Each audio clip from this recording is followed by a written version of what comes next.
Once upon a time, in a small village surrounded by green hills and singing birds, lived a cheerful little girl named Mina. She lived with her grandmother in a cozy cottage with flower boxes under the windows and a garden that smelled like sunshine.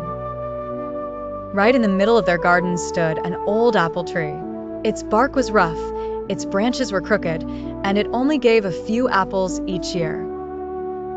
But oh, those apples were sweet. Mina and her grandma used them to make warm apple pies, sticky jam, and sometimes they gave one or two to their neighbors. Mina loved the tree, but sometimes she wished it gave more.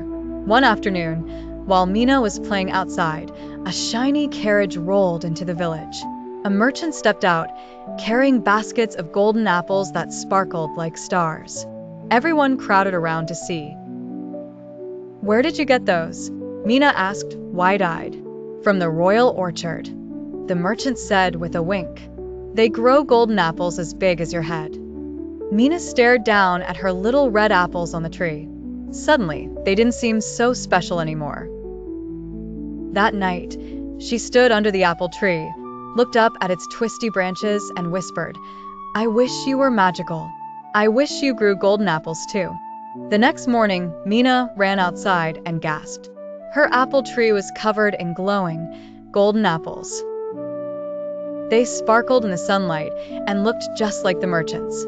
Mina jumped and cheered. "It worked! You're magic now!" People from nearby towns came to see the tree.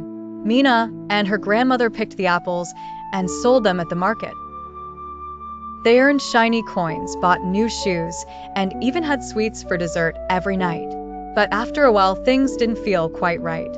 The birds no longer came to sing in the branches. The butterflies didn't flutter through the garden anymore.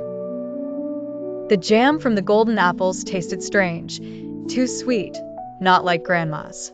And Mina noticed something else. Her grandma didn't smile as much when they baked, and the kitchen didn't smell like it used to. One evening, Mina sat under the tree, holding one of the glowing apples in her hands. "I thought I wanted golden apples," she said softly, "but I miss the old ones. I miss the birds.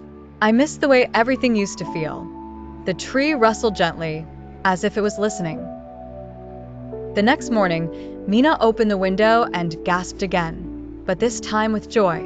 The apples were back to red, the birds were back to chirping, and the butterflies danced through the garden like before. She ran outside, picked a small apple, and took a bite. Crunch! Just right, she smiled. That afternoon, Mina and Grandma made apple pie, just the way they always had. And this time, the kitchen was filled with laughter, warm smells, and the feeling of home.